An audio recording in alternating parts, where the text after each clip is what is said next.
Olá,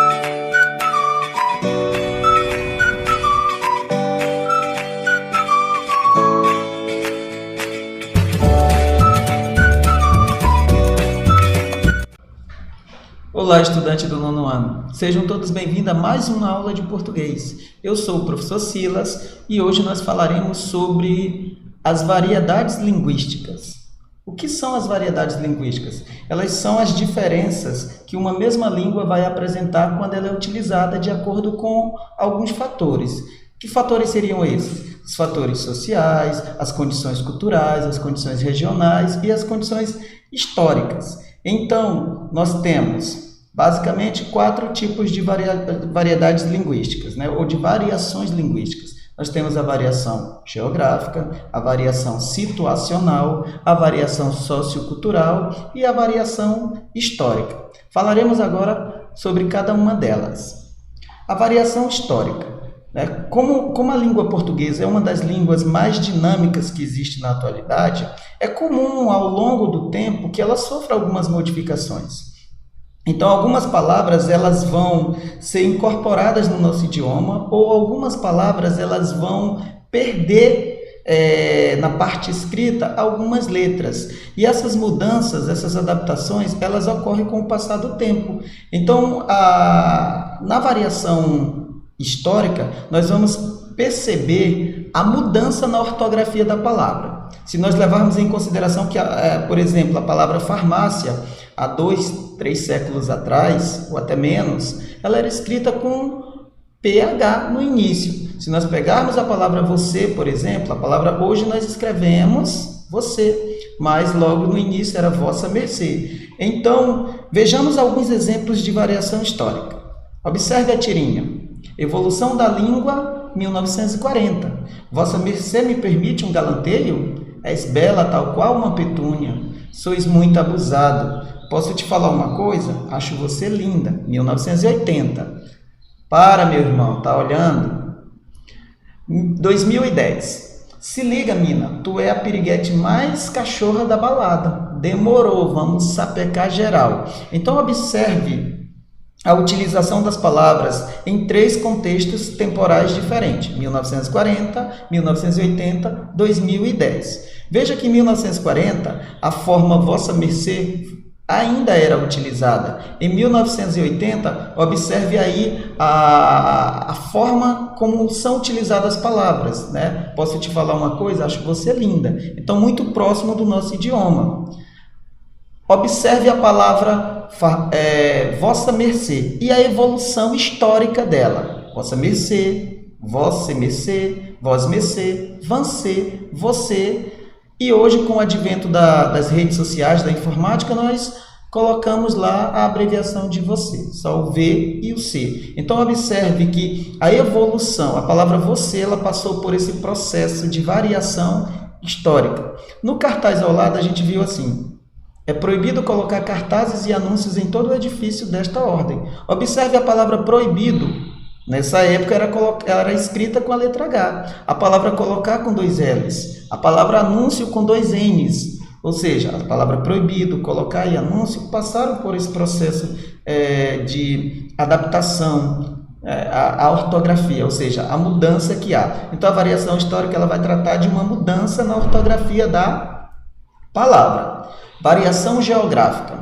A variação geográfica ela é aquela variedade linguística em que ela vai tratar das diferentes formas da pronúncia da palavra. O Brasil ele é um país territorialmente muito extenso e o falar de português na região norte é totalmente diferente da região sul. Existem palavras que só são faladas na região norte, ou somente na região sul, ou somente na região nordeste. Então, cada região ela vai ter falares, todas falam português, porém, há essa variação do português.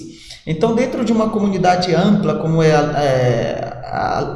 a população brasileira, nós vamos perceber que o falar do gaúcho é diferente do falar do nordestino. O gaúcho ele vai usar expressões como tchê, bah, guri. Aqui na nossa região, nós temos expressões que são típicas da nossa região. Então, a variação geográfica ela vai trabalhar com as variações que vão ocorrer num determinado local. né, num determinado local, numa determinada região. Daí o nome variação regional ou variação geográfica. Observe que a língua portuguesa, hoje nós temos diversos países que têm como idioma oficial a língua portuguesa. Se você pegar o português de Portugal e fazer uma comparação das palavras do português europeu de Portugal e o português brasileiro, nós vamos perceber que há diferenças. Nós utilizamos a expressão, a palavra sorvete, enquanto eles utilizam gelado para representar o mesmo objeto. Nós utilizamos a palavra bola, enquanto eles utilizam a palavra esférico. Nós utilizamos a palavra banheiro, enquanto eles usam salva-vida. Então, observe que nós vamos ter essas diferenças regionais. O objeto simbolizado é o mesmo, a coisa retratada é a mesma, porém a palavra para simbolizar, ela vai ter uma mudança. Observe aqui a palavra tangerina. Olha a tangerina, olha a bergamota, olha a mexerica. Então veja, 3 palavras diferentes em regiões diferentes para representar a mesma fruta. Tangerina é a mesma bergamota. Lá no sul do país ela é chamada de bergamota. Tangerina em boa parte do país, mexerica em outras. Em algumas regiões é chamado de pocã, em outras é de tanja. Então veja que a variação geográfica, ela vai apresentar uma palavra diferente para o mesmo objeto, dependendo da região do falante. Observe o pão francês, como ele é conhecido Brasil afora. Carequinha, na região norte. Aqui para a nossa região nós chamamos de pão francês. Pistole, na França.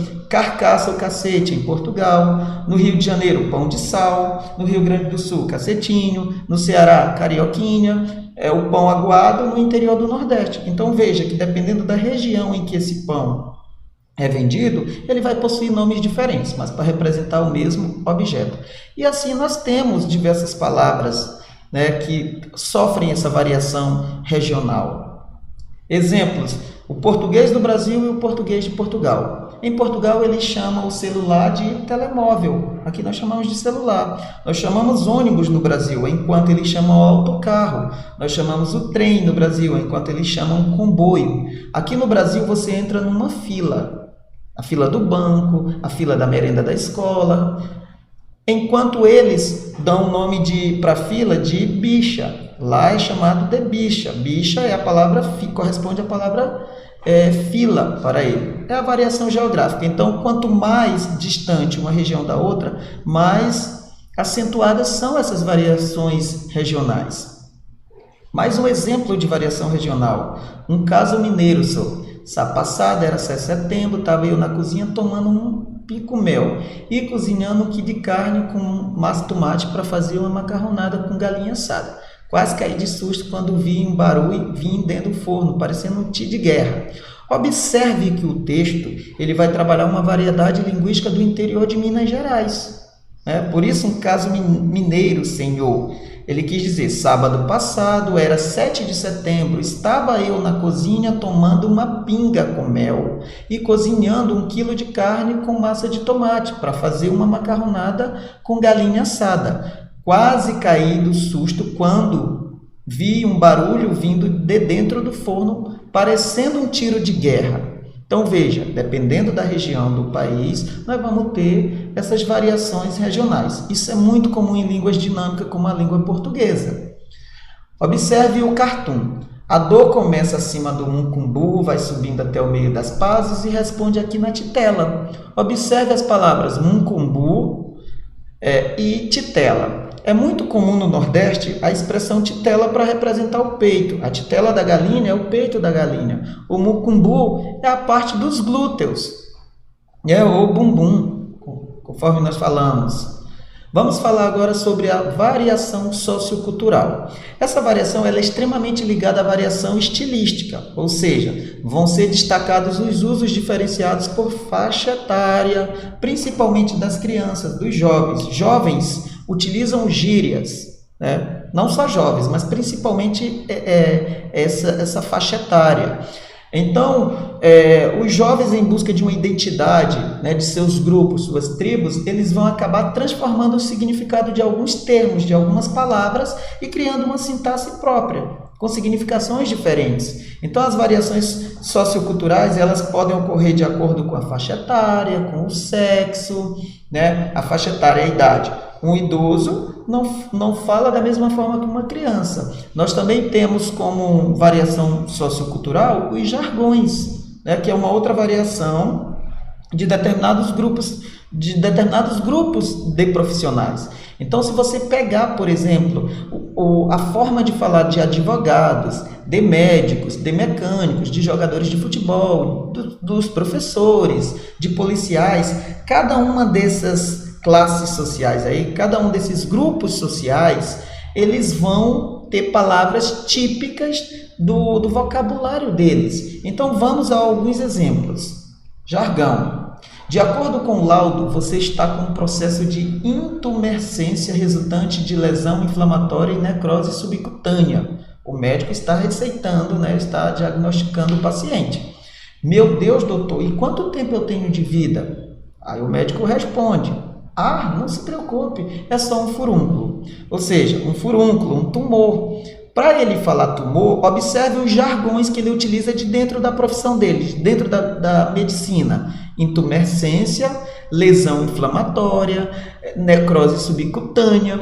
Então perceba que cada grupo social cada profissão ele vai possuir termos, palavras que são típicas daquele grupo social. Se você pegar os militares eles têm expressões típicas dele, como milico, bisônio, torar na hora, que significa dormir enquanto está trabalhando, pernoitar, enfim, cada grupo social tem seus jargões, gírias. As gírias são palavras que entram e saem de moda constantemente. Então, de tempos em tempos, nós temos gírias novas. Ela teve sua origem na maneira de falar de grupos marginalizados. Mas hoje todos os grupos sociais, eles falam gírias, eles pronunciam gírias, inclusive algumas gírias já foram dicionarizadas. Então, hoje nós entendemos como gíria, né, como uma linguagem específica de alguns grupos sociais, especificamente dos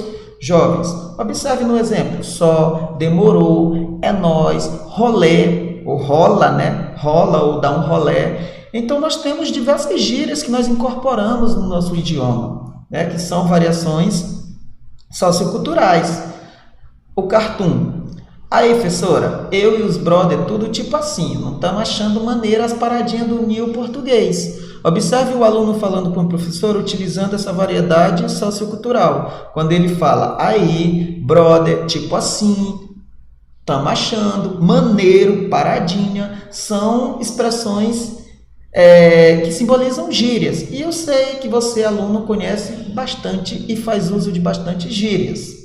Então, veja só, a faixa etária, a variação social de acordo com a faixa etária. Observe a conversa entre um senhor e um adolescente. A Verinha é uma gata. Aí o senhor, de que raça? Eu mandei ver. E foram? Demorou. E que a condução atrasou? Tô bolado. O quê? Levou uma bolada? Pô, vô, tu não saca nada. Hoje em dia eu não saco nada mesmo, mas quando eu era jovem eu sacava muito bem no vôlei e no tênis também. Observe que as gírias utilizadas pelo adolescente não são compreendidas pelo avô, que utiliza uma variedade social diferente da do neto dele. Então aí nós temos a gíria como variação social e também temos a questão da faixa etária.